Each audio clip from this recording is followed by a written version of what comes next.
Want to text or email your people back in the district, we're going to send you a link that you can have them access. So I think we're good. You should get a link coming to you in your inbox so we can live stream it. We're going to change up the order of the agenda just a little bit. Let me welcome you first of all, and I'm E. Burley, Director for the Center for Safe and Secure Schools. And we're very pleased to have our first quarterly kickoff meeting, quarterly operations board meeting.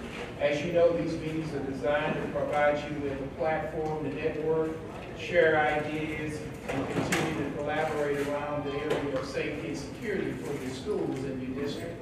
So our goal this year is really to step up our game and offer more services and more value for your membership. And so we're pleased to be able to offer a very good program today. We're going to feature real good, as usual. So what we want to do today is, after our safety protocol, is that we're going to let you get your food first while it's hot, and be seated, and take a few bites. We're going to get the program started so we can kind of take advantage of our time. We're going to flip the agenda just a little bit and have the people from the health department, Jeffrey Floyd and Nathan Vesey, come up and talk about our pods, and then after that, Santa Fe ISD will have the rest of the program. We can go until 1 o'clock. I know some of you are in active shooter. Their break is going to start at 12 o'clock and end at 1. So please take advantage of that. We have a great Q&A, and I think Santa Fe will stay around as long as you're interested in staying around to answer any questions you may have. As far as our safety protocol, we have no testing of our alarm system today, so if you do hear an alarm, take it seriously. We have 2 exits out of this room that you can take to our stairwells that are on either side of the hallway at the end. So please use the stairwells and not the elevator to go down to the ground floor, where you'll go across to our gated parking lot and assemble in the back. You'll get the sign-in sheet and make sure everybody's present and accounted for. Restrooms on either end of the hallways. We also have vending machines to your left here at the end of the hallway. So please take care of your personal needs as needed. So at this time, if you don't know someone, I want you to take this opportunity to greet a few people you don't know. Janice, any directions on lunch? How do you want that to flow? Lunch is buffet style. There's going to be 2 lines, one in front and one in back. Okay. All right. Please feel free to get up. Let's get our food, get situated, and we'll get the meeting started.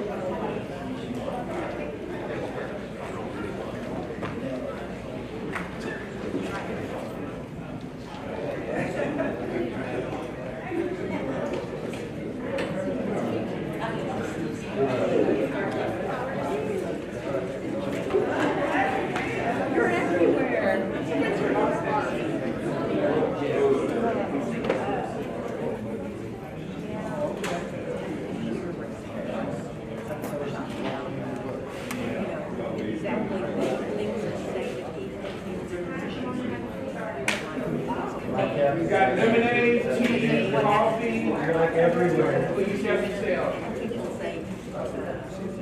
Shelter down or whatever. Having a plan run.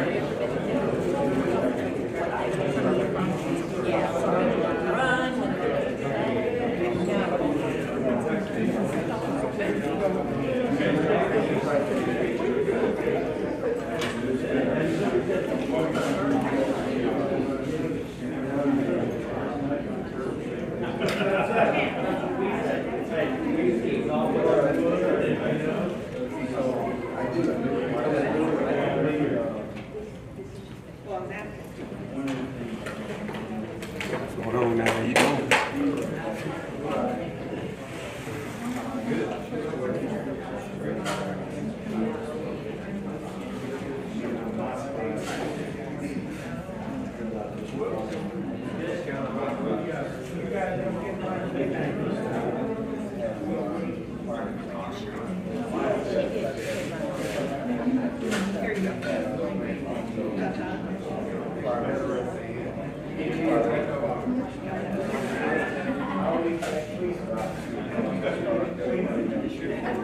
Clean it up. Hello.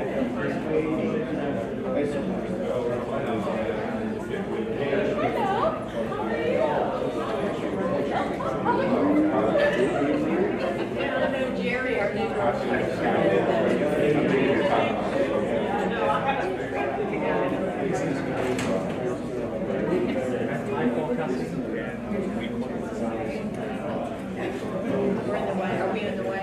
Okay. Definitely don't put you in conversation.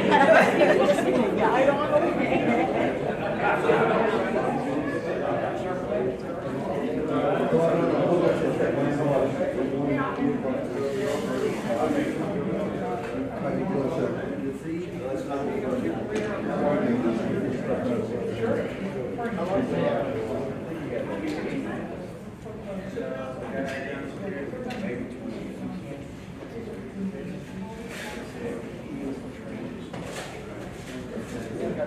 Yes, you want to do it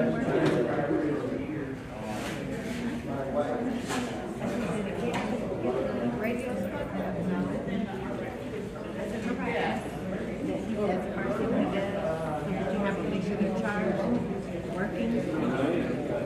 Oh, so you flip flop. You flip flop. Like something's wrong with you. Yeah, like something's very wrong with you. That's better than, hey, can you bring me cool them together?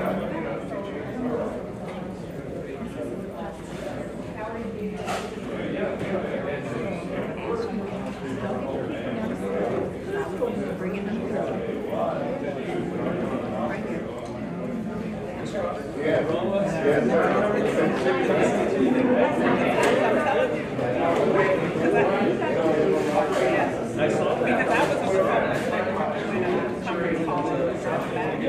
And I just got really, I got in my conference call. Yes, whatever. I said, no. I said, and I just kept doing like that. And then she right here.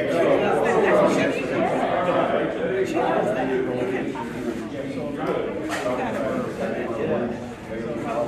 We got a lot. Yeah.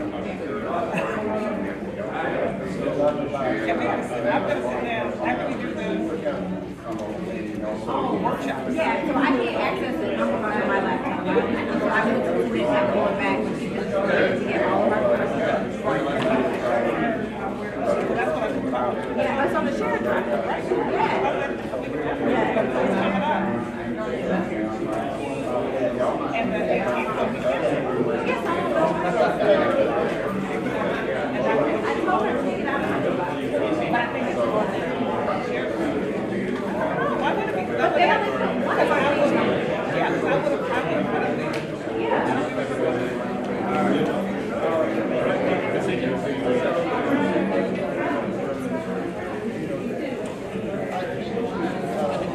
Oh, yes.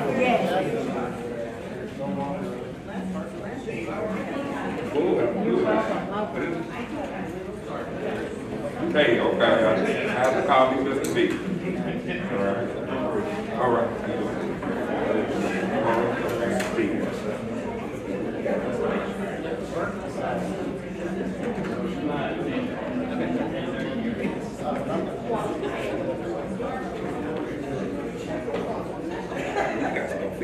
Oh, yeah.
Fort Bliss, yeah.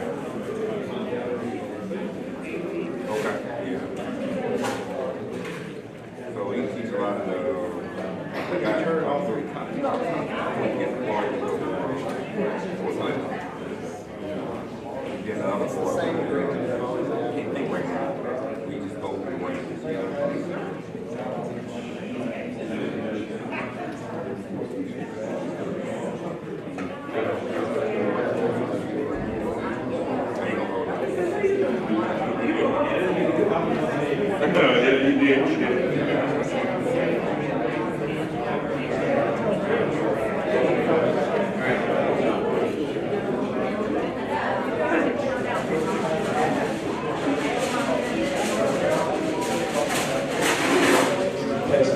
Okay, we can keep eating and enjoying your fellowship. I will go ahead and get the meeting started with Jeffrey Ford and Nathan Vesey from the city and county health departments. And I'm not sure who's going to be first, but I'm going to turn the mic over to Nathan Vesey. And Nathan, I'm going to let him talk about some things that he's very important. Good morning, everyone. I'm Nathan Vesey. I am the Emergency Management Planner for the Harris County Public Health. My primary job duty is bioterrorism response coordination. And my counterpart for the city of Houston is Jeffrey Floyd. We do the same job. And many of you are familiar to me. We've met, we've done exercises with you before. Some of you are new, and I haven't seen you in a while. So let me talk to you briefly about what the scenario is that we are looking at when we speak about bioterrorism in the school districts. The concern from law enforcement and from the government is that we would have some form of biological attack or emerging infectious disease that would require a response from the public health to give emergency life-saving medication to every citizen, not only within Harris County, city of Houston, and including all our surrounding counties. That's about 7 million people total.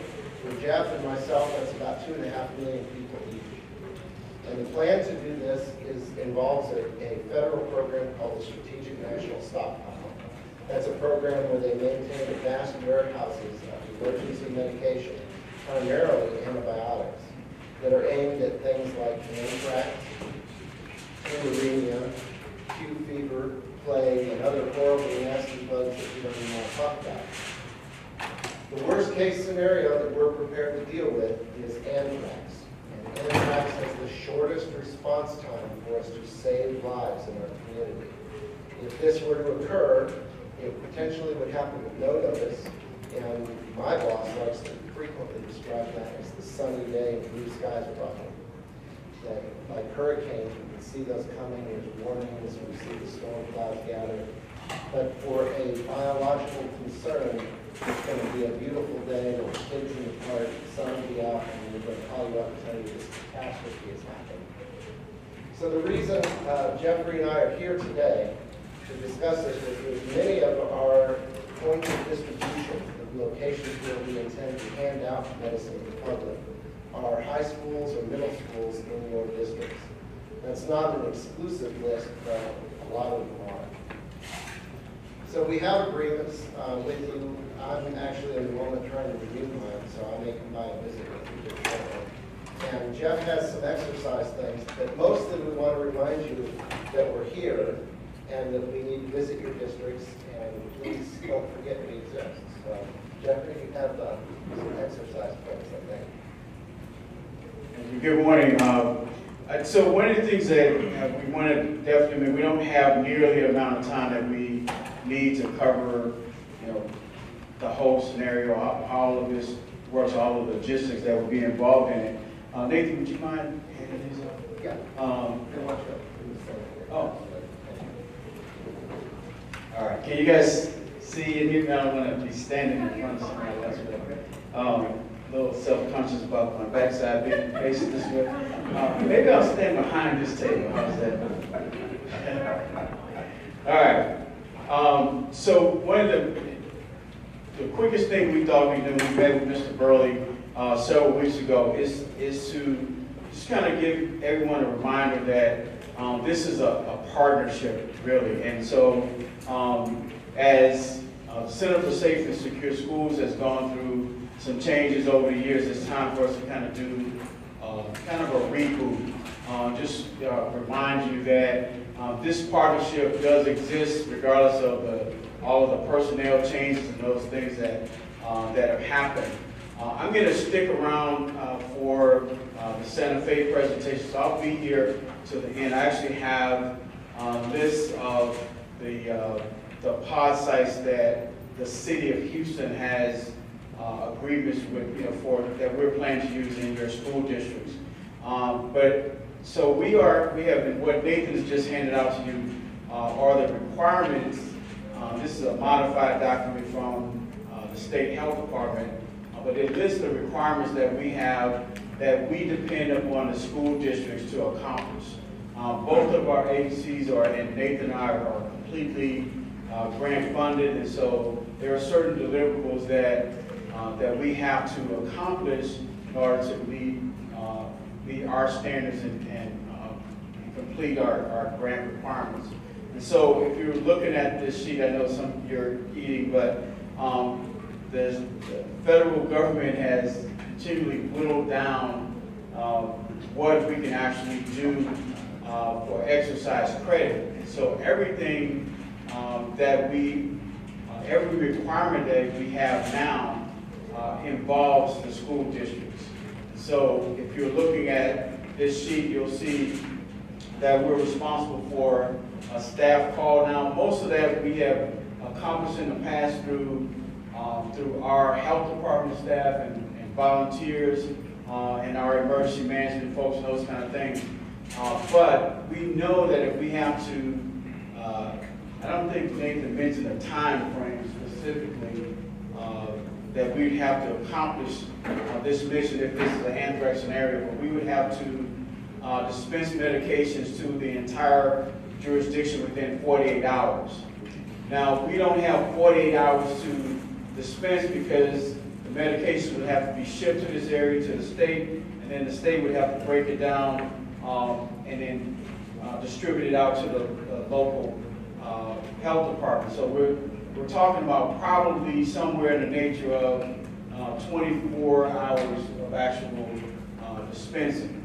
So back to the drills. So that staff call down is simply something that we send out with a message that's, for us in the city of Houston is, can you deploy to your department operations center within X amount of time? Or would your schools that we have designated as pod sites be available within X amount of time? The next one, facility setup. We don't have to do them at all the schools, but we have to do at least one. And that's a timed exercise where we follow our plan, come to a school, unload our equipment, and set up just as if we would do for a real emergency. And then the last one, site activation, is something that we've been doing every year. And it's basically kind of a paper exercise, but behind that we need to be assured that the school districts are making a contact with our primary pod sites to make sure there's nothing going on there. So when we do that exercise, we want you to, we're making, our Center for Safe and Secure Schools is likely making one contact with your school district rep. And the expectation is that they're reaching out to those primary pod sites to see if there's anything going on there. Is there construction happening, so that it's something that would prevent us from actually setting up a pod site in a real emergency. So it's not a real emergency, but we want to kind of have that due diligence so that we know what we can do in a real emergency. So now, all of this is kind of, we kind of, just like anybody else, when there's a big exam coming up, what do? We cram when we start, studying for that exam. So we have such an examination coming up next year in fall of 2019.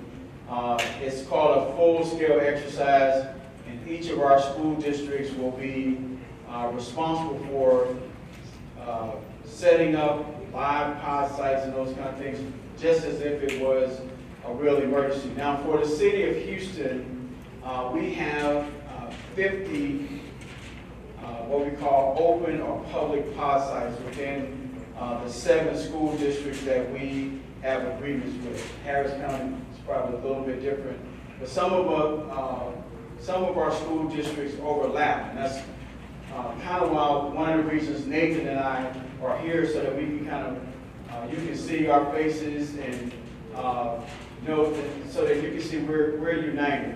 There's been times where we were like Hatfields and McCoys, but we're brothers in arms now, and so we want to present a united front so that we may have little intricacies that we do things different for some of those school districts that we overlap. For instance, both of us have agreements with Spring Branch, I'm pretty sure. You have Spring Branch, right? No? Okay. Well, we both have Pasadena, but he has pod sites in Pasadena, I don't. And so there are school districts where we overlap. So you're going to have the city of Houston calling you about something. We're going to try to do better about coordinating how we communicate with you. But we really want to let you know that we want to be real partners this year. We're going to be working with Mr. Burley and the Center for Safe and Secure Schools to accomplish this mission of coordination so that we can get our deliverables met, and then we can be more ready if something happens in real life.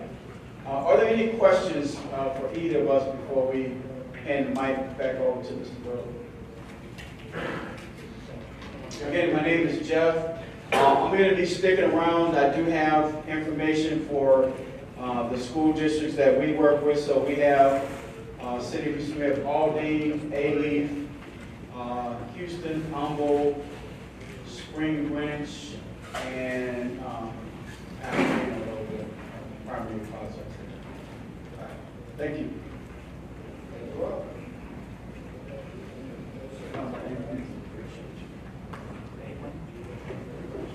I asked them to come because in the past, we have had these call down drills, and many of you, it's kind of caught you a little bit off guard, and so the response rate was low, and I suggested that they come at the beginning of the school year so that you could kind of associate a name with the face. They asked me to send out information to you to activate the call down drill, so I thought it would be a good idea that you come today. So thank you very much, Nathan and Jeffrey, for coming today. Thank you for having me.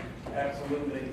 Real quickly, if you will look at your agenda. Mr. Burley, can I say one more thing for you? So I just got a question. I think maybe we should clarify that a little bit. Those exercise requirements that Jeff handed out, that's our responsibility to make sure those happen. And your participation is really to help us by working with us to get a facility to hold these exercises. We'll take care of all the rest. So somebody just asked that question. I'm not sure if we said that. Thank you. Thank you very much. I'm going to go ahead and bring up Santa Fe ISD at this time so that they can have as much time as possible to talk with you. I'm going to ask Ms. Nancy Porter, and I asked Ms. Porter, how should I introduce her? She said, well, I'm retired and kind of doing this a little bit of part-time. But Nancy has been in contact with me. I want to thank Darren Timmons, who will be up a little bit later, for helping me facilitate this meeting with Santa Fe officials. We welcome you today, and just know that we're praying for the district, and we're pulling for you. You've done a great job of responding to a real challenging situation. Our goal today is hopefully we can learn from you. So without further ado, Nancy, would you come up and introduce your guests and take the meeting from here? Thank you so much. I retired at Fort Bend ISD as Chief Communications Officer after about 20 years in school public relations. And I just have the privilege of working with Santa Fe ISD. And I just want to introduce a few folks to you. First, Patty, just wave. Patty Hanser. She's the Assistant Superintendent for Human Resources and Public Relations. And she's worked for Santa Fe ISD for 38 years. I know she doesn't look old enough to do that, but she has. She has a BS in Business Administration and a Master's in both Occupational Education and Mid-Management. And Patty was an English teacher at Santa Fe High School, as well as the dance team instructor at Santa Fe High School. And her daughter works with the cheer team there. So she has real deep connections to the district. And many of you know Chief Braun. He is a 33-year veteran of Texas law enforcement. He has served as Chief of Police for Santa Fe ISD since 2008. He retired from the City of Galveston Police Department with the rank of Captain. Chief Braun has a Master of Science degree in Strategic Leadership and is a graduate of the FBI National Academy in Quantico, Virginia, and the Leadership Command College of Sam Houston State University, Bill Blackwood Law Enforcement Management Institute of Texas. And he's a wonderful person and lives in the community. And we also have Laura Norman. Many of you may know her. She works for Galveston County Office of Emergency Management as an emergency management specialist and works directly for Galveston County Judge Mark Henry.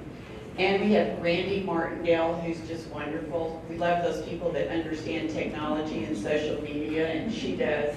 And so she's responsible for, she's a communications specialist and responsible for digital communications for the district, and the website, social media, and all.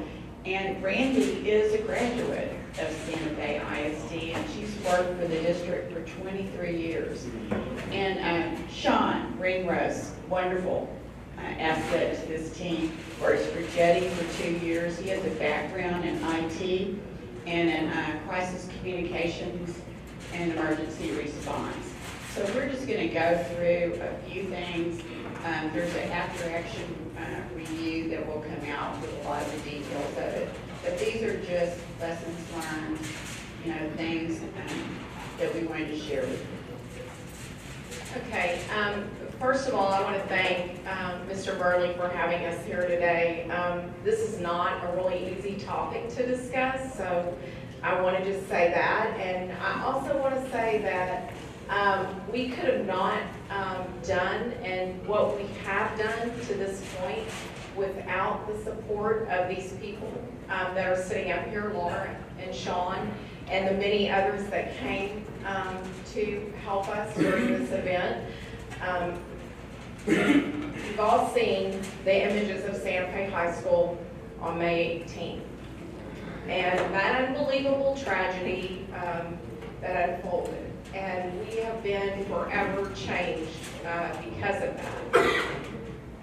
that. There is much to say about the event. However, because it is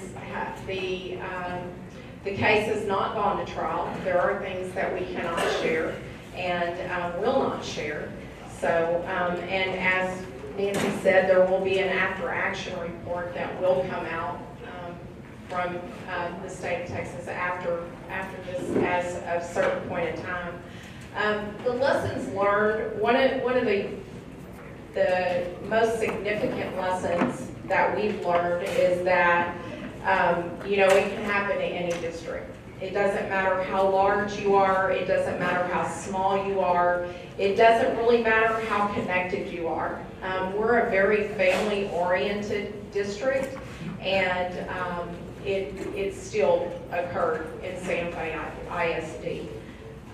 The other thing is you want to always plan for the unexpected, and we had no real idea of what that could possibly be.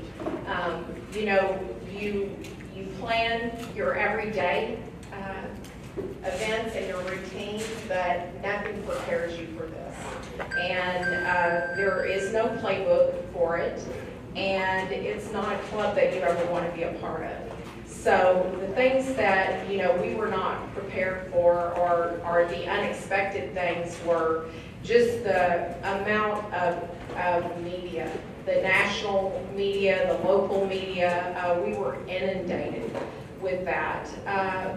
Then the media inaccuracies, which very early on occurred, and we tried to respond to those. But in certain cases and aspects, we were not able to respond because we were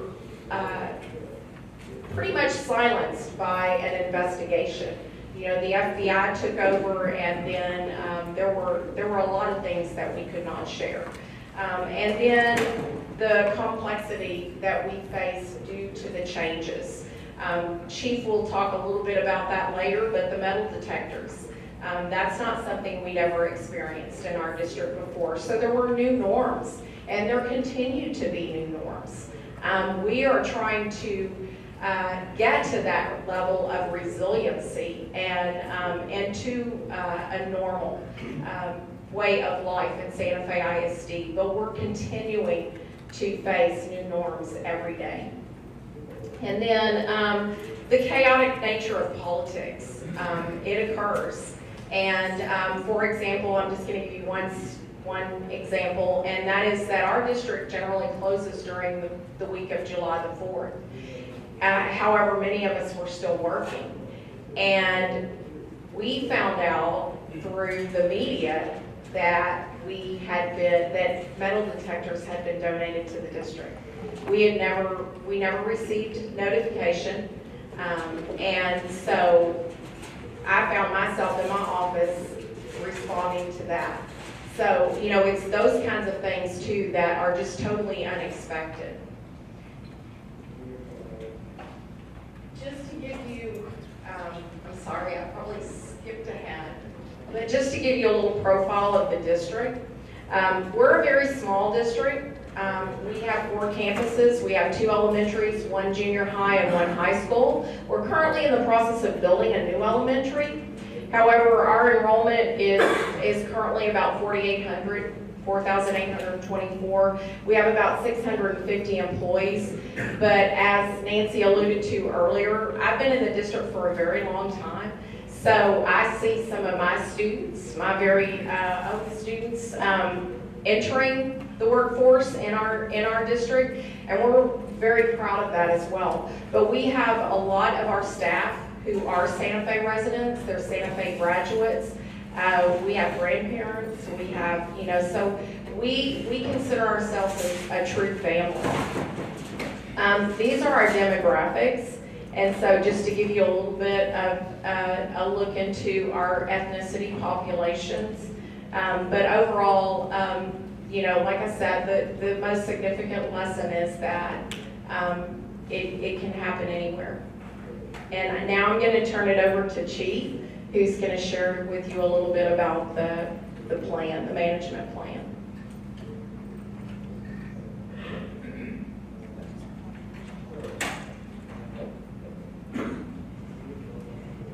Good morning, everybody.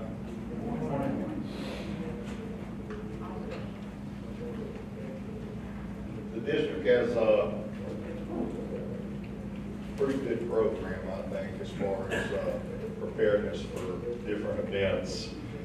Looking at the emergency preparedness model, which takes into consideration mitigation, preparedness, response, and recovery. On the front end, I think we're spot on. And after this event, when we reviewed everything, we didn't have to make any tweaks to our response protocols when it deals with these types of situations. But we did beef up in certain areas. The district had a comprehensive crisis management plan. We put out response guides for the classroom level teachers and employees. We have district administrators, APs and above, response protocols which go into greater detail. And in that document mentions the family certification process and where that all takes place. And this plan is, when I do my presentations to the campuses, the final slide on there explains it's a living document. And whenever anything happens, we take advantage to go out and participate in these lessons learned, seminars and stuff, and we tweak our plan. And on the day of May 18th, as far as I'm concerned, we had a very solid response plan in place. And these next few slides are from a presentation we did to parents to try to explain what we had in place as of May 17th and the morning of May 18th, and then moving forward some of the strategies that we were employing after the fact. I'll take you back to the morning of May 18th. Can't give you great detail, but I can tell you we're a small district. District has its own police department, and we grew to a large number of 8 officers the month before that, and that includes myself. There's 2 officers that were assigned to Santa Fe High School that morning, and there was actually 7 of us on duty for the whole district that morning.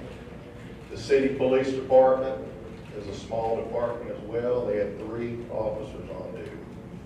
And the sheriff's office has 1 deputy that's assigned to the eastern portion of Galveston County. So as far as the initial law enforcement response to that, we knew what we were coming into if we were faced with that. So, you know, plans look good on paper. I will tell you that when it came to, you know, hindsight's 2020. If you're in a small district, you need to look at the feasibility of your ICS structure. And we had it on paper that I'm the incident commander, which I was during this event, but I'm supposed to rally with the superintendent and all the other players that have roles within the ICS structure. But what we didn't take into consideration, I had to be a first responder as well. So I'm in the middle of the thing in the high school, and no one was outside initially trying to coordinate everything. So it affected us when it came to the law enforcement staging areas and stuff. And part of the result of that was having over 200 to 300 officers show up there, most of them self-dispatched.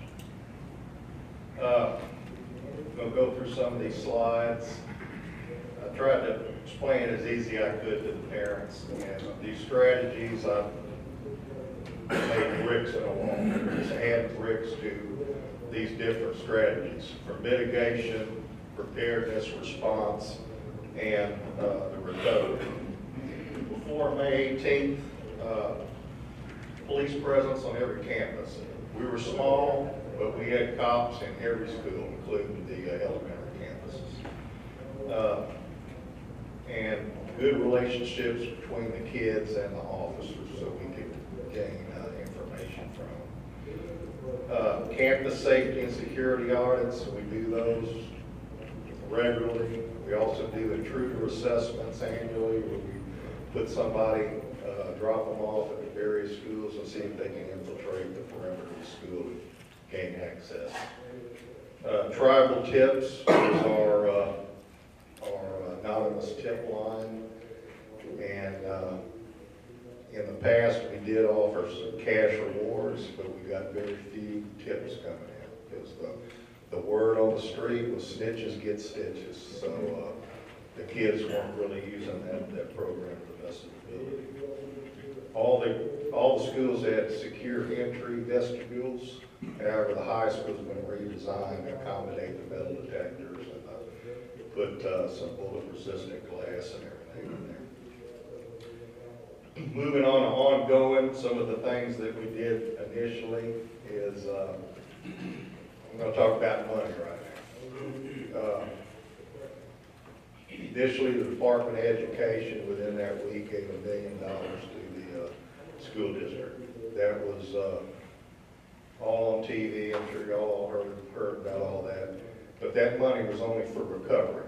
It wasn't for any type of modification to the building, no hiring of officers, none of that kind of stuff. So all the improvements and all the extra security features that we needed and the public was demanding actually had to come out of the fund balance. And sooner or later, that's going to dry up. So that's some consideration you can think about. The district, right off the bat, we were looking at things that could be done immediately to prepare to return back to school, which was going to be about 2 weeks after the incident. And then looking forward, what can we do as far as target hardening strategies for the buildings and the district, as well as policy and mental health stuff that can be employed before the start of school on August 20th, which I call D-Day. That was the day we were going to hit the beach, and we had to have something in place, ready to go. But it had to be something that was obtainable to have in place by August 20th. And then moving forward, we still have our sights set on other things that are going to come about after the fact. Right off the bat, the board authorized me to add 5 more police officer positions. Those of you in law enforcement know that it's a challenge to find qualified applicants, especially that want to come to work for a school district when about 5 miles from us, the starting salary is about 20 grand more. So it's not only a challenge to find somebody, we have a unique problem in recruiting that not only you need a qualified, certified officer, you need to have somebody that can interact with kids. So we immediately started the hiring process trying to find the 5 additional officers. And they gave me 10 security positions for the police department. We've brought 8 on so far. A couple more in the background process. An initial deal was to augment us to have the ability to put them on perimeter patrols, have them walk the halls, have them assist the APs with school discipline type stuff as when it comes to dress code, things like that, the things that the officers can't touch anymore. That has morphed into, now that we have the metal detectors, most of them are on the metal detector. Threat assessment teams, most of the district leadership is participated in that Sigma threat assessment training. And we've actually have 2 teams in place now, one at the secondary level for junior high and high school, and then one for the elementary level. And we also are doing the social media monitoring. We contracted with Social Sentinel and receive those alerts. Parents on Patrol, this is something that's not new. We had it in 2010. At the height of the program, we had 3 parent volunteers. A lot of parents will beat the drum, but when it comes to giving their time and actually showing up, that's another thing. After all of this, we're up to about 22 parents that actually are participating in the program. And what we do with them is we have somebody that wants to volunteer, we put them through the screening process. If they're accepted, then we put them through the CRAZE training. They do the district crisis plan training, and then we do a little orientation academy, and then they can go work at the schools alongside the officers. And it's just in a support role. They're not supposed to have one-on-one interaction with the kids. It's primarily for observing and reporting to the campus officers. Video surveillance, we've had that in the past, but it was reactive. We had an investigation and went back and looked at the video. Never had anybody full time doing that. With the addition of the campus safety assistants, we have one that's tasked to monitor the cameras in real time. And that's worked out to our advantage because they're able to, the main focus I've told them is the perimeter doors. So we're catching a lot of kids that are trying to get out of the building. Whereas before, a lot of them could get out and not be detected. Metal detectors, another thing. The public had an outcry for those. It went to our The board caught a lot of grief in the media as well as in the community on social media. I don't know about your areas, but we have a social media platform called Talk of Santa Fe. And if it's on there, it is the gospel. So it's nothing but lies, rumors, gossip. But people take it to heart. And everybody wanted metal detectors, and the board was blasted for not accepting the metal detectors immediately when they were donated. This is in part because the number one goal of the Santa Fe School Board is fiscal responsibility. And you can give us a $4,000 metal detector, but what about the staff that has to support it?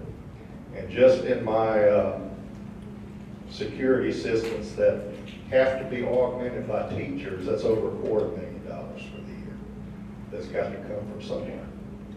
So there's a lot of consideration they have to take in place. You just can't have a knee-jerk reaction. But the public's going to expect you to have a knee-jerk reaction. Preparedness. I'll tell you that we embraced training and training and training since I've been there, and even before then. All of our officers have participated in various alert classes. We've actually hosted both level 1 and level 2 alert training within the building of Santa Fe High School. And it was very surreal to me to go in that building and hear the gunshots were at one time with ammunition. I mean, it was just crazy. And so that continues with the training for the officers. In our crisis plan and everything, we had predetermined locations for the family reunification site, and we had staff that was predetermined who would staff those sites. And one of the things that I didn't think about beforehand that was brought to my attention by the person that headed up that process is, you know, we knew the black and white of what we need to do procedurally, but we weren't prepared for that time that we have no more kids left, but we have 10 families on answers. And that point, in this case, was several hours because it took a long time to get positive identifications because we had IEDs in the building. So it took a long time to do the building clearing.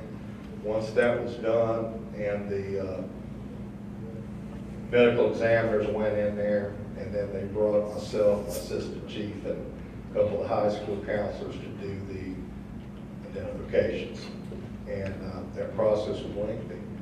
So there were several hours that the staff members that were at the reunification site had to interact with these families. And they were grief-stricken, they were angry, they wanted answers. And thank goodness we had this, the CISM people and all the crisis counselors that could come there and assist with that.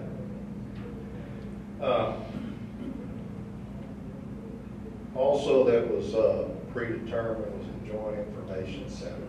Like I said, everything was by lessons learned from other places. I attended one at Rice University. Some of y'all may have been there several years ago, where they had Dan Stebbins from Connecticut State Police go there. And one of the slides that stuck out in my head back then was that they had co-located the JIC with the command post at the fire station. And he showed a picture of a aerial view of that location, and it was just a sea of camera trucks and RVs and stuff from the media. And he told us that the ingress and egress from that location was bad for the emergency vehicles. And if at all possible, locate your Joint Information Center at a remote area from there. It's been said before, Santa Fe is a small community. We lack a community center. We lack any large facilities in order to house such things. And with the exception of the high school and one other elementary that's remote, all the other schools and administration buildings are on the same street. So it's kind of hard not to impact the unaffected schools with this onslaught of alien invasion you're going to get with the media. So because of that lessons learned in our plan, we located at our agricultural center because they have a large parking lot. And I'll leave it at that. One of the issues though, it was predetermined where we're going to put it at the ag barn, which they have offices and classrooms and stuff, but what we didn't realize, it lacked some of the IT infrastructure for people from the outside. We could access our own internal network, but I'm not going to steal the thunder, so we'll talk about it in a little bit. Training. All employees receive the CRAZE training, as well as an annual crisis training that the police department provides. And we do campus drills periodically. We're going to start doing quarterly active shooter drills instead of the once a semester.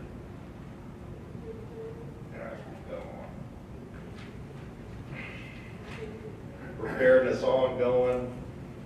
We added officers, we got more security personnel, we ramped up some more training. The high school is going to install panic alarms in each individual classroom.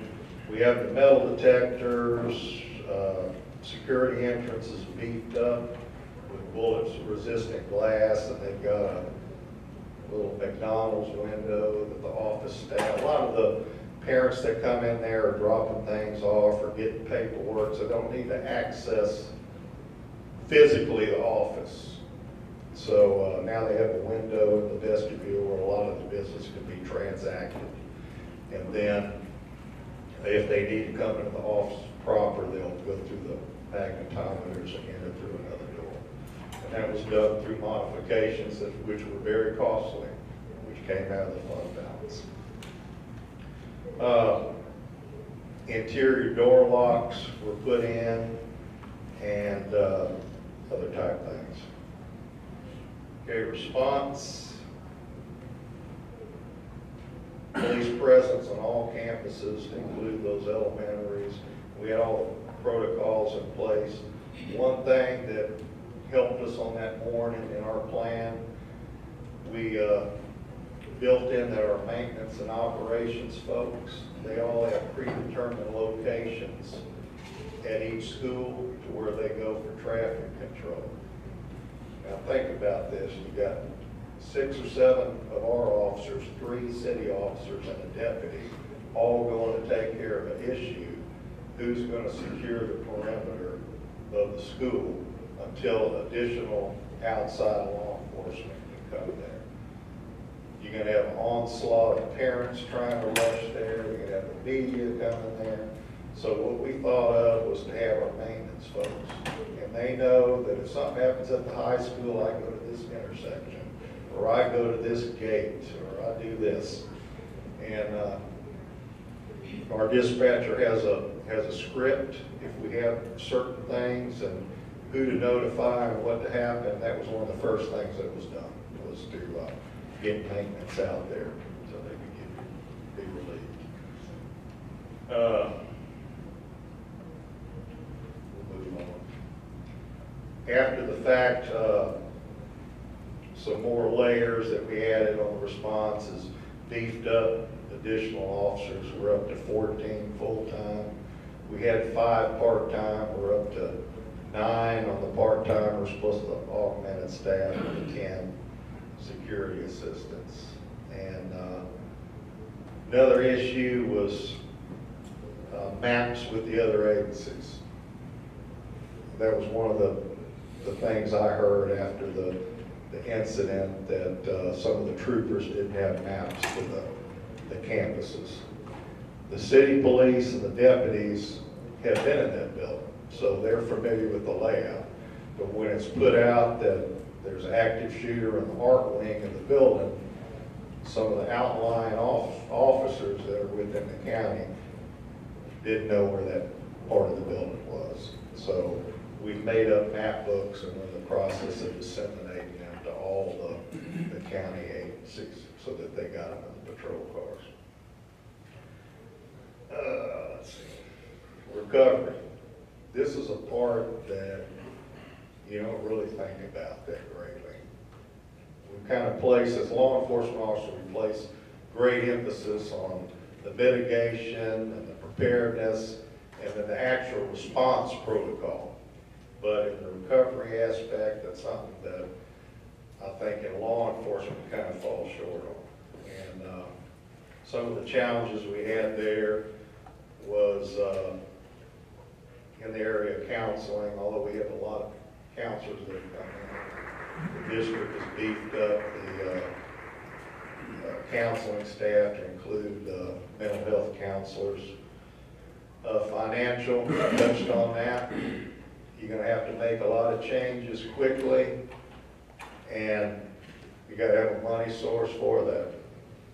I know the governor said he has $90 million in the coffers for schools. We haven't seen any of that. Police presence on all campuses.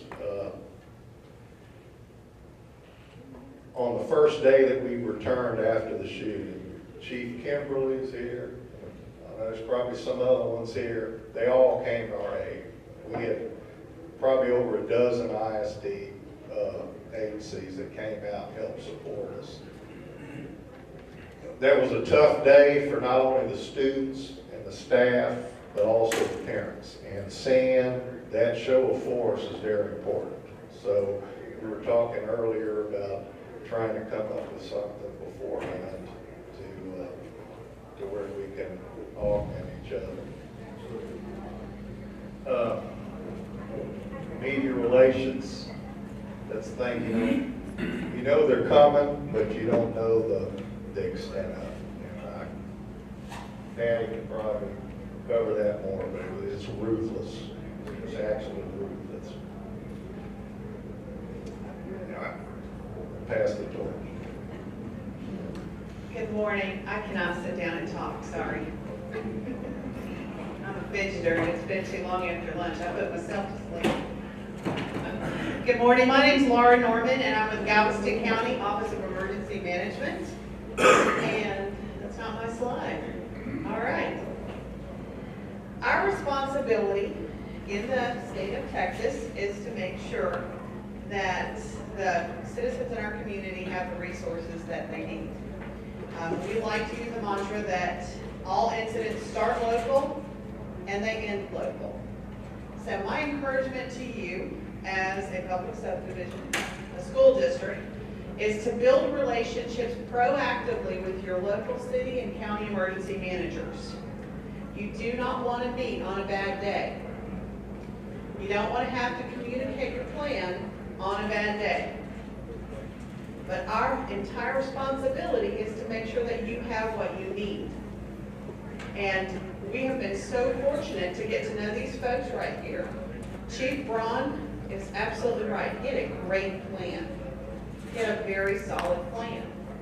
And our responsibility is to make sure that when he is unable to get the resources that he needs, that we're standing ready to support and make sure all of these folks have the things they need to take care of our children for us. All right, basic incident command structure stuff. Some of you have been in some of my classes. I'm an ICS instructor. If you haven't already taken some of the classes from the National Incident Management System, I highly encourage you to do so. Even if you're not using it in everyday life. There will be a day that you might need to be able to talk to each other. We have spent many hours together, weeks, I guess. And one of the things I learned quickly is we don't even talk the same language. We have different acronyms. So when we were sitting at one of our stakeholder meetings that we now regularly hold, and we told them that we would be using TEAPS for the after action report. There was some confusion on their face. Like, should we have time to study? I mean, because in your world, TEEX is not TEEX, which is the Texas Engineering and Extension Service that helps support emergency management. It's the Texas Essential Knowledge and Skills. That was just one of many times that we had to look at each other and go, what are you saying? So, build those relationships now so that when you are trying to get stuff done together, you have some frame of reference. And make sure you include the stakeholders and that we're not siloing information. That even though I know now with Chief Braun, we've spent lots of time working through ways proactively now that we can help each other. He has made a good point of including some of the other folks in his department and in the school district so that now we all have that information. Because, see this incident commander up here? He's part of your command staff. Let's see if I can get the slides to work. Not working? Oh, there it is. What happens when he's not there? Who's the backup singer for Chief Braun? You have to have that relationship ahead of time. And even though it never occurred to him that both he and his assistant chief would be unavailable, that's exactly what happened. And we're not talking long term. Sometimes your command structure just needs a couple of hours to catch their breath. And even in a very large district, I guarantee you that when you have children in there that have been injured or dead, and you have teachers that are no longer with you, there is not a single person in your department that isn't going to be affected.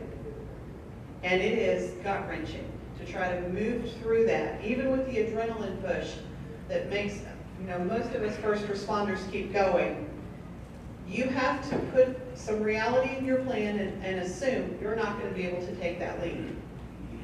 So Chief Braun's done a great job of communicating his plan so that we can bring in a second person. Or perhaps you're lower down in the command structure here, the doers, operations section chief, somebody to direct the response. Who do you know in your district? What we're encouraging you to do is to get with your schools, get with your police departments in the cities, your sheriff's office, and start identifying people by skill sets. One of the cool things about NIMS is you don't have to have rank to be a part of an incident management team. You have to have certain skill sets. So, Patty was very helpful when we were working in the Joint Information Center. She was able to give us a list of people that had certain skill sets. They may not necessarily be normally doing public information, but when we got hit with the tsunami, we wanted to know who already regularly wrote emails and wrote letters for Dr. Wall, because that person already understands what her voice sounds like. And again, everything starts local, right? Maintaining that local voice is critical.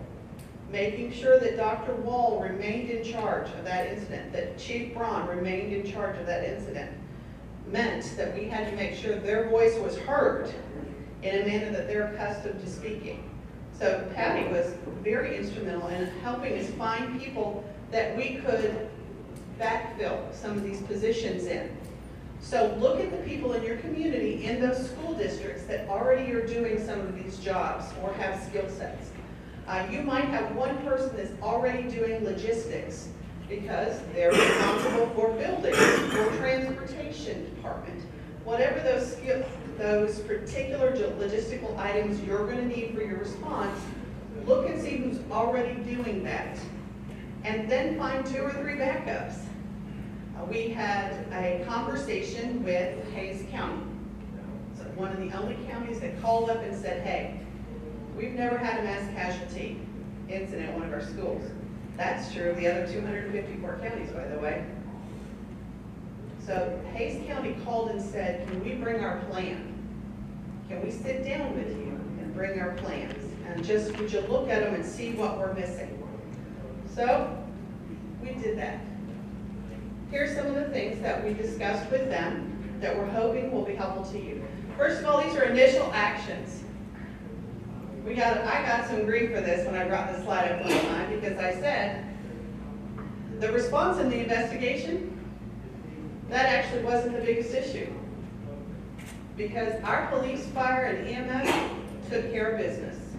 This is Texas. We didn't wait around. These men and women were absolutely amazing. We did not have to manage that for them. That part was done. The investigation was done. They did an amazing job. The initial actions that we stumbled, though, are things we don't normally think we ever want to do or have to do. So we don't practice them as often. In our exercises, a lot of these things are not even set up. They're just assumed. And Chief Braun kind of touched base on that. A family reunification center. Hays County came up with this great idea that I hadn't thought about. They only have 4 districts in their whole county, so that helps. We only have 4. But what they decided to do is they made memorandums of understanding with the neighboring district for family reunification. So that when your district, no matter how big or small it is overwhelmed, another district had already pre-designated a school building or a community center to be the family reunification center, and it was staffed by the second district's people that had already been trained, that had the paperwork and had the first district's plan. They're not taking on a different plan. They're still following the objectives that came from the incident commander. That would have been Chief Braun and Dr. Wall. But they fulfilled it with resources from a different district that were not as affected, that were able to do some of the more difficult jobs. So think about that when you're looking at your plans. Who do you know that you can do some quid pro quo with? That you can say, hey, let me take this on for you, and you take it on for me. And if you're going to do that, communicate your plan and exercise like that. Additionally, the notification of kin. This is a terrible thing. Have more than one layer. Have more than one layer to take care of that so that these people are trained, that they are supportive. You do need to have some district personnel that are going to assist. This is a terrible thing to have to do. Public information, oh my Lord. There is absolutely no way in the world you can anticipate how bad it could possibly be. School board members were literally having people follow them out of their driveway up to the house in the middle of the night. People were getting followed to the grocery store. Wherever they went, there were reporters everywhere, night and day, and they were filling in the blanks. We had people from other counties speaking on our behalf. Yes, we did. That is not okay. The information is local. Your people in your district that live in your town, that go to your granddaughters and your sons' schools, they want to see your face. They want to see your message.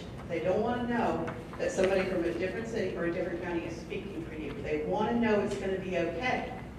We got some excellent advice from Nancy Porter. Nancy is an amazing public information officer with many, many years' experience. We brought in, as emergency managers, we called in our buddies, right? I got some EMCs, emergency management coordinators, to come and help us quickly. We got some PIOs, public information officers, brought those in quickly. But guess what they don't speak? They don't speak school. So Patty's overwhelmed because Patty is, and you've heard how deep her roots are in Santa Fe. And even if Patty had been completely unaffected, which is not possible, there's no way that one person or even 5 people could handle what they were slammed with. There's simply no way. And Nancy was able to get hold of the communication plan for Broward County. So start digging. Look around and see what you can get. Having your superintendent proactively put out some messaging, some video out on social media saves a lot of interviews, because guess what? Your superintendent only has so much emotional energy. Your superintendent is very affected. You cannot stay on the camera 24/7 and still try to manage an incident like this. So look for some opportunities to proactively push out information directed at your community, at your parents. Highly recommend you start talking to the other PIOs in the school districts. The magic of Nancy Porter was not necessarily just that she was a PIO for all those years. It was because she was a PIO for a school district. She understands Skyward. She understands writing letters to parents. She understands all the different things that were going to happen on the last week of school. Think of all those milestones that had to keep moving forward, your baccalaureate. All of those things have to keep going in the midst of devastating tragedy in your community. So look now and build relationships with the PIOs in your area. More than one. Get 10, get 20, as many as you can. Build up those relationships in advance and establish some automatic mutual aid. If something goes down in your school district, these are the people you want showing up, and this is the location for the Joint Information Center. Chief Ron had a great plan for us. He had it all set up, set back from the school so the media could come and go, and we were able to take care of business back there out of the way of the responders. So you think you get past the initial response, now what?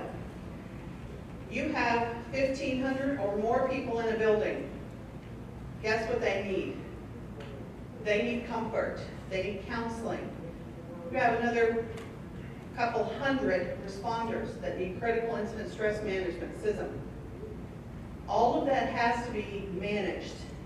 We actually had a whole structure, a whole incident management structure dedicated just to mental health, because that's a lot of people. We literally had everybody and their dog show up to help. I think we must have had 20 dogs. We were tripping over comfort dogs. They were everywhere. If you don't like dogs, this is not for you. They were everywhere. But there has to be a way to credential those folks. Go ahead and set up relationships now with your mental health professionals in the county, in the city. We have the Gulf Coast Center. They were absolutely amazing. Texas Children's Hospital has a trauma and grief center that is the best in the world. They've helped us develop plans for a trauma-informed environment going back to school. What are the triggers going to be? How do we get these kids back into the school? How do we build that trust again with their parents? They have been absolutely phenomenal. Donation management. Wow. The public has been unbelievably generous. But there has to be a place for that money to go. You guys already have Education Foundation set up.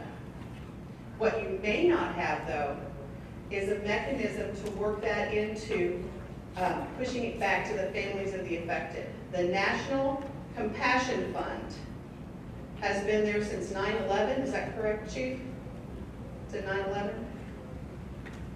Think so, Patty?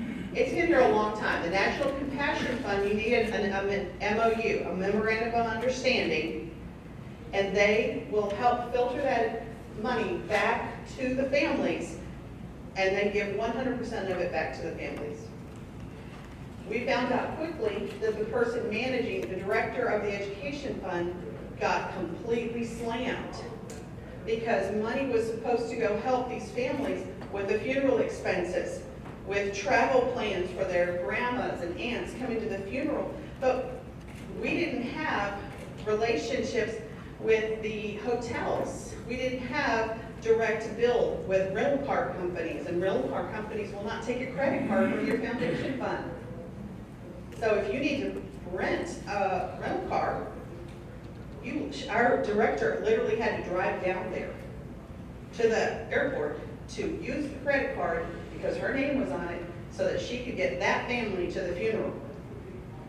You want to look at some direct bill for traveling things as part of your education fund. You want to make sure that there's a seamless process for that money, because without something like the National Compassion Fund set up in advance, there's a big lag time. because you have to have a governing body to look over that money and make sure it's being used correctly. People are gonna want some accountability and transparency, which is a good thing. Get those set up ahead of time, so you're not trying to manage that when the unspeakable happens to your school district. You're gonna have to make sure that you get the building put back before school, and that includes replacing a lot of doors. That includes fixing concrete walls. There's a lot of stuff that goes into it, and if you're trying to open your school back up quickly, you need to have a plan. You might even need to have some contracts in place for that. Funerals, vigils and services in a small community, just think. All of the responses going on. Everyone's exhausted. They have the media constantly, and now they have 10 funerals, they have 10 viewings, they have memorial services, they have vigils, they have all these tributes around the community. All of them are good, and these folks wanted to go. I think Patty went to every one of them, didn't you?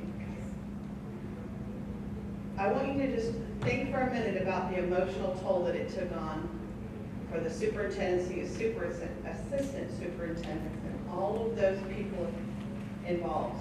Weeks of having to go through this and reliving it every time. But wait, there's more. It's not enough. We're not overwhelmed enough yet. The goodness of the world comes out. You get a lot of public events. Hey, oh, by the way, we just handed you 300 tickets for your senior class to go see the Rockets, and oh yeah, it's tomorrow night, and oh yeah, all of the chaperones were in the building when this happened, so they're a little bit stressed, and then who's going to manage? No one's left to manage anything, are they? Build relationships now with your emergency manager so you can hand off tasks like that. So you can hand it off and say, hey, I need someone to organize 300 kids in a safe, and remember our heightened safety now.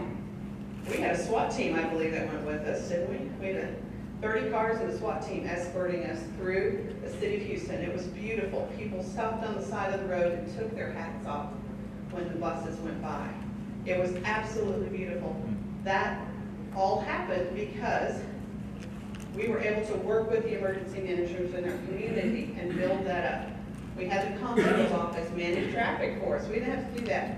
City of Houston provided us with security details once we got into the city. We had, I think, every single police department in Galveston County escort us. You'll also have fundraisers to attend, all different kinds, and make sure you have someone watching social media. We had fake GoFundMe pages coming up.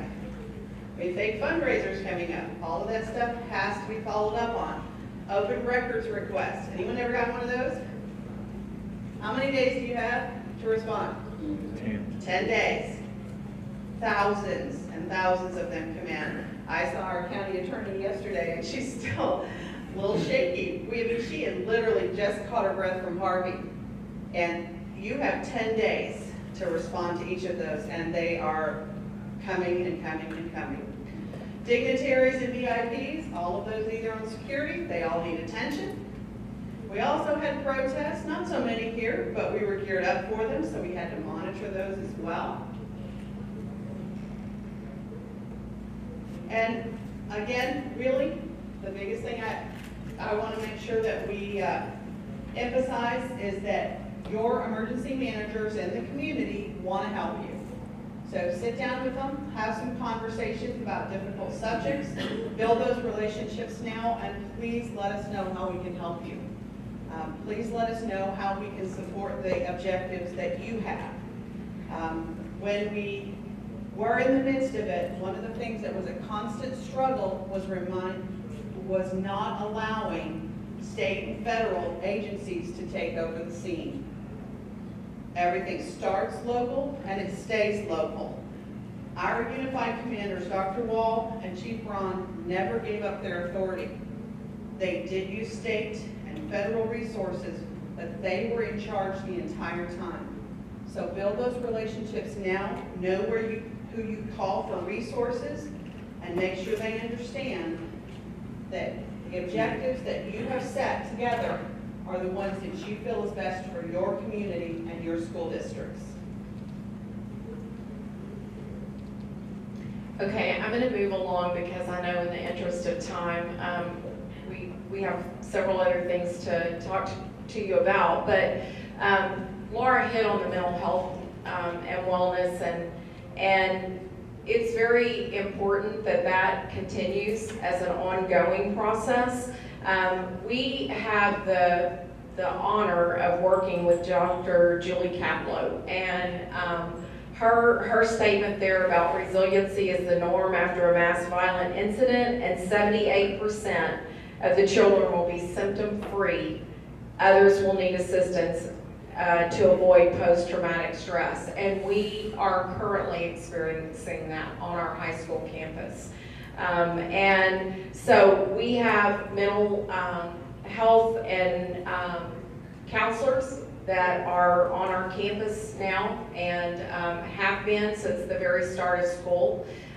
They've seen over 322 students since August 20th and over 19 staff members. So it's very, very important that you be aware that that's a very important piece of all of the healing process. We have a resiliency center that's currently at one of our churches, and it's ongoing. It's open 7 days a week. It's very important that the community has a place to go as well, and they have been manned with Gulf Coast Center, people from Texas Children's. It's just a whole array of different support systems that have been there to help those parents and to help the community to begin that healing process. It's my understanding that there's a grant that the city has applied for, and it hopes to continue the Resiliency Center and try to relocate that to a permanent location and continue that, because that's very important. Then also, as I shared with you, there's a whole entire list of counseling partners. And I suggest, as Laura did, that you reach out to them and utilize their assistance, because they are there to help.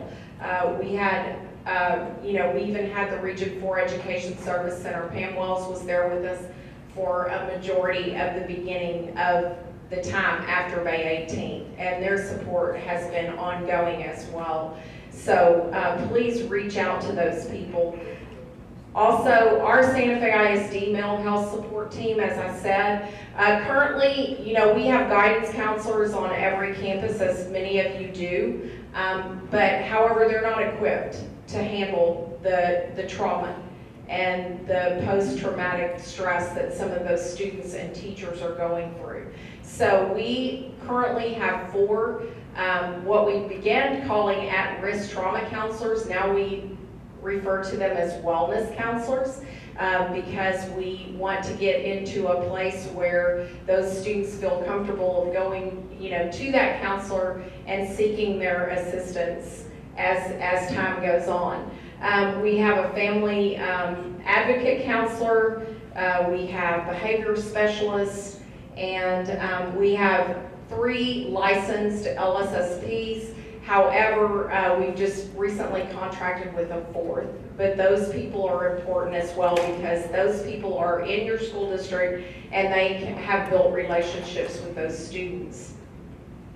Chief talked a little bit about the threat assessment teams. We've all been trained, all of us as an administrative staff, and those teams are a part of a comprehensive targeted prevention plan. And also, they're there to identify student concerns, to assess the risk, and then also if there's mental health that needs to be brought in as a result of that threat, then they are there to provide that service as well. I'm sure you just most recently saw us once again in the media regarding a threat that was a threat that was sent through text messages. That assessment team was put into action. Our administrators immediately contacted law enforcement, and the threat assessment team assessed the situation, and so the process worked. So I would highly suggest that if you do not have those teams in place at this time, that it's definitely something that you think about. And now, as far as communication, I'm going to talk just briefly about that. But overall, our goal is to effectively have systems in place so that we can restore, build, maintain, and sustain a positive learning environment. So our communication tools from the beginning were to work with our interactive portal, which was our Jetty representative, and we could have not done it without Sean. I'm just going to tell you that right off the bat. We were inundated. We had a multitude of different entities requesting information and so forth, and we needed to come up with one place that could all be vetted, or one place where the questions could be answered. We had parents asking questions, we had media, we had everything. So that portal was organized with the help of Sean, who continues to be a support for us. And within that portal, we were able to place our press releases. We were able to answer questions that parents had. Because right off the bat, they want to know, specific things, and it was a place where the media could go to ask questions, and as we said before, we were inundated, but to have that support group that can sit there with you, that knows your district, can answer some of those questions, is huge, because they can sit there and interact with the portal and answer those questions. And we also, early on after the incident, we established a Santa Fe Strong Safety and Security Committee, which was many of our stakeholders and parents. And we also eventually included a tab on the portal where we would include the minutes of those meetings, and to the extent that we could share. But just kind of some brief overlays of, or overviews of what they were discussing as far as hardening the schools, the policy changes, dress code, student code of conduct, those kinds of things. So it's really important that you use the systems that you have in place, but also know that it can't just stop there. You're going to have those levels and those layers of additional support. These are just some kind of facts we shared at our parent meeting about, and that parent meeting was like on August the 22nd. So actually, a lot of this has changed since then, but we did make sure that we were sharing as much information as we could and as often as we could. And of course, we would still be criticized because we weren't communicating enough. But I can tell you that the tools that we have in place, we were utilizing. And also, the communication tools that we have implemented for the 18-19 school year is we've always had School Messenger, but we've not utilized the text portion of that. And you know that many parents and many community members would rather receive a text than they would a phone call. So we've incorporated that as well. We have an emergency management, or actually it's a Santa Fe Strong logo, and it's all our safety information. And so we've placed on there all the safety enhancements that we've initialized in the district at this point, along with just a lot of other information as far as emergency response and preparedness and such. And then, and I can tell you, myself personally, since May 18th, I have kept a communication log, and for the purpose of, because they are going to come back to you and say, you don't communicate enough, you're not telling us enough. And we, since that date, have over 140 communications that have gone out to parents, whether it be through emails or whether it be through press releases, because whatever we were sharing, and I will tell you this is a lesson that I learned thanks to my mentor now, Nancy. You want your staff and you want your parents to know before the media knows. And we were not, it's not that we weren't following that, but we weren't doing it for everything we were sending out. Now, that's just a protocol for us. It goes to our staff, it goes to our parents, then it goes to the media. So kind of in that order, if you will. But the other thing is, all I can say is that we've done our best to communicate, and we're trying to reach a level of resiliency. We're trying to reach a level of normalcy, and but it's ongoing, it's constant, and it's been almost 4 months now. But I can tell you that I can see this going on for the remainder of this school year, as well as into many more. So you just have to make sure that you're prepared, and you make sure that you can sustain it. And I've had the honor of being able to work with Nancy. I've been able to, because when she introduced me, not only do I do public relations, but I'm also responsible for human resources, which is a huge job in itself. So to be able to bring her on and her to know how our superintendent responds to things and being able to help us respond has been just amazing. Randy is my communication specialist, and she's able to send everything out and know that it doesn't always happen during the school day. So that we're sometimes working 10, 15 hours a day because it doesn't come during those times that you want it to come. But anyway, I'm going to turn it over now to Nancy, who's going to finish up. One of the things I've learned in working with school communications is there's things that happen sometimes, and if they're not, you're causing that break trust. There's a lot of things that are caused by our actions, but they're incidents and all. And once trust is broken with your constituents, there was a slide back there that talks about PAGE principles for public relations, and that's something that I've just hung on to my whole career, because telling the truth or correcting something that wasn't the truth is one of the most important things in public relations. And I will say this about Santa Fe and their heart and their culture and their character. They're honest people. When they tell you they're going to do something, they prove it with actions. So one of the things that really helped us initially, as we're just wrapping up, is we all have communication plan, but we put together a communication brief, just like what's going to happen the first phase of the crisis, the second and on, and just the messaging, the tone, what are the key insights for the message and all. And one of the things is working with the community to give them a voice. And I will tell you, you probably know that process it's not always smooth, because you're inviting a lot of times criticism. But this group went through that, took a lot of criticism because they were involved in the community, and it slowed down the process. But we have,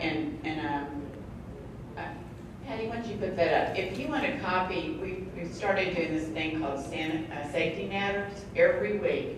It just shows the actions put in place. And that started before school started. We'd be glad to send you a copy of those. And the other thing, too, is a communication brief that we put together, patterned after best practices in school, obviously, in mass casualties and in school shootings. And it was just a brief that, to me, the thing that worked well for Santa Fe is they supported what they said they were going to do with actions. And Patty didn't mention this, but for months we've been telling them, the district, what was going to happen. The committee came back and made recommendations about the changes at high school to make it more secure. But it wasn't until there was a video tour of the building and they saw for themselves how remarkably things had been changed, like in 2 weeks. You know how the process goes for doing all that. And that just totally changed the tone because they saw they did exactly what they said they were going to do, and it was pretty miraculous. So I don't know how much time we have left, but if you have any questions, or we'll be around if you need to leave, somebody has questions. But I just want to say it's an honor to work with this group of people. This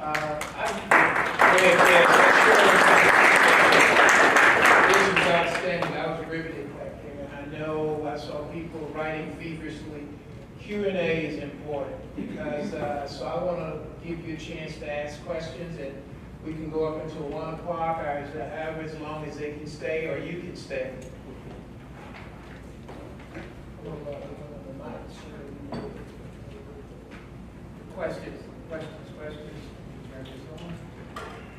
Questions, please. Any questions of them? One of the things that I'm running into on our client engagement visits is with the metal detectors. You mentioned about the operational side of it. How are you managing that? How does that work? Getting kids to go through it? You know, do you have a schedule? Just what are the logistics involved with using metal detectors? Well, it's a still ongoing learning curve. I use the high school, for example. In the morning hours, we have 3 entrances that they use. There's one for the bus riders, one for the students that drive, one for the drop-off line, where parents drop the kids off. We've got multiple walk-through detectors at each one of those stations. And we have 1 security person per machine, augmented by 2 high school staff members. They're primarily teachers. So we have a plan, we have procedures in place of what's searched, what's not searched, and just trying to get the kids. The first day was a fiasco, learning curve, you know. Spiral notebooks will set it off. So just get the kids adjusted to the fact that before you approach the machine, remove all of your spiral notebooks, all your metal objects. And we have the trays there where they can put the items in there, and then we have them walk through the backpack. And within about the 3rd day operation, it was running fairly smooth. Very minor glitches. And the kids are starting to get used to the process of being ready to go through. Not many, today, not many tardies as a result of it. The first few days we did because it was taking a longer time to go through. Thank you. Can I follow up on that, Chief? How many students are you actually running through that system daily at the high school? And have you experienced, obviously you talked about targeting significant delays or an earlier start for that. What I'm asking is ultimately as law enforcement, we're worried about choke points and multiple students outside. So that's one of the questions I would have. The high school adjusted the times that they open the doors by 15 minutes, so they open up at 6:30. Staff that arrives before that time don't have to go through detectors. When 6:30 comes upon, everybody goes through, including staff. So we had, as far as the choke points, we've got parents that they don't want to pay daycare, or for whatever reason they drop these kids off in the middle of the night, I would say. By 6 o'clock, we probably had 30 kids sitting waiting to get in the hospital because the parents drop them off on the way to work. So right at 6:30, yeah, we have a little line. But within about 5 minutes, there's no real line outside the doors of the building. We're able to push them through pretty quick. There's just shy of 1,500 kids that come through there. We maintain it all the way till dismissal time. We're fixing to roll out at the high school, run them till 10 p.m. That'll accommodate all the extracurricular activities after school. So for 8 hours of the day, that building is secure. If a student leaves to go to the field house for athletics, everybody has to come through the front entrance and be screened again. So anybody that leaves has to come back through screening to include staff members.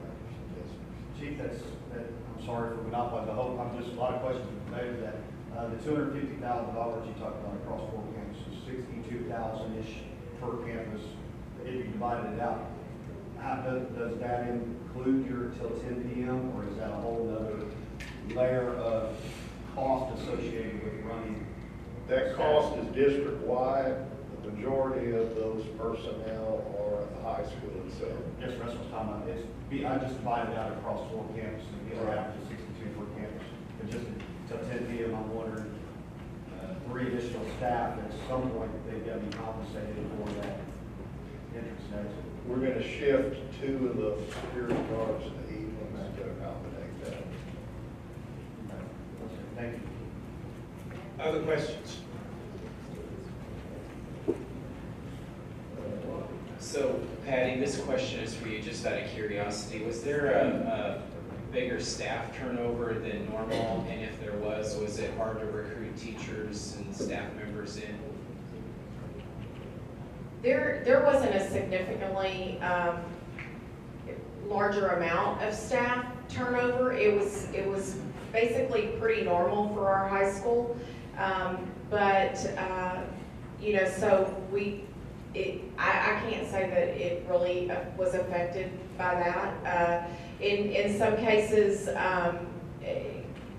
employees left because they were going to go take care of an elderly parent, or they were going to stay home, or, you know, so, but many of them, they come through an exit interview with me, and so there were not any of them that basically said, I can't come back because I just can't come back, you know, because of not feeling safe, or a fear of coming back, or, you know, our staff was, you know, we brought our staff back earlier, you know, at the end of the school year, and for many of them, they needed that, just like the students did. And so they were able to go back in the building and, you know, and be able to feel safe about coming back. And so I think that was very important for them. Just 2 quick comments. One, I think I would speak for all of us. Thank you all. I know this has to be really challenging and difficult to talk about, but we learned a lot from it. I don't want to volunteer at Aldine ISD because I don't work in Aldine ISD anymore. And I'm not sure if anybody, I know that Ken's not here from Aldine, but I was a principal there from '98 to 2003. And if you don't use metal detectors, they've always have used metal detectors. And the 5 big high schools have well over 2,000 kids. And if you want to see systems in place for security, I would reach out to them, because they've got processes in place to get those kids in quickly, safely, and I know that for a lot of us, if you are on the north side, that would be a good place to call up and visit. Thank you. Other questions? One quick one on unified command. I heard you say, Norma, that it was a challenge trying to keep it local. How did you handle transfer of command, and would you speak to that piece? I'm not your techie. Chief Ron stayed in command the entire time, and we just made sure that while he was getting the other stuff done, that we reminded those folks that came to help that the objectives came from Chief Ron and Dr. Hall, or Dr. Wall, I'm sorry. And really what we had to do was just keep reminding them, not Dr. Wall and not Chief Ron, but we had to remind those agencies coming in that no, the feds don't take over, no, the state doesn't take over. Those are resources that are provided, but they still are at the direction of the unified commanders. So that's really my best advice on making sure that as emergency management, that we continue to support those objectives. And that means you need to know what they are. Because if your incident commander or unified command is affected by this, at least for a few hours, you need to be able to support those objectives because you know what they are. You already know where the Family Reunification Center is. You already know what the Joint Information Center is. If you know what their plan is, you can support their objectives without taking over the scene. You can just give them the resources they've already requested and put them in place for them so they can continue working through the problem. Thank you very much. Any other questions? Yes, sir. Did you guys say you're still waiting on the AAR to still come out? Yeah. At the Yes, actual sir. report?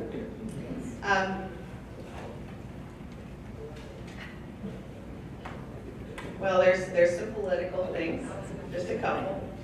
And what you do need to understand is that as much as we want to put this out there right now, there is a criminal investigation.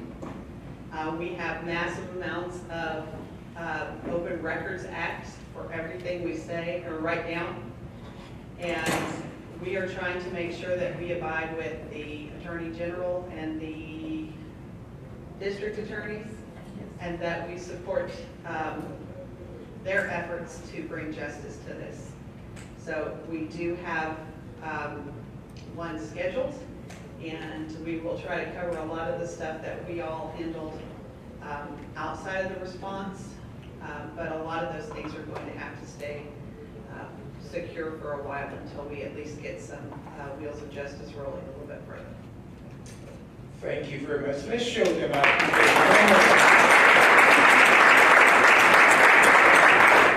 I want to personally thank you on behalf of the Harris County Department of Education for coming.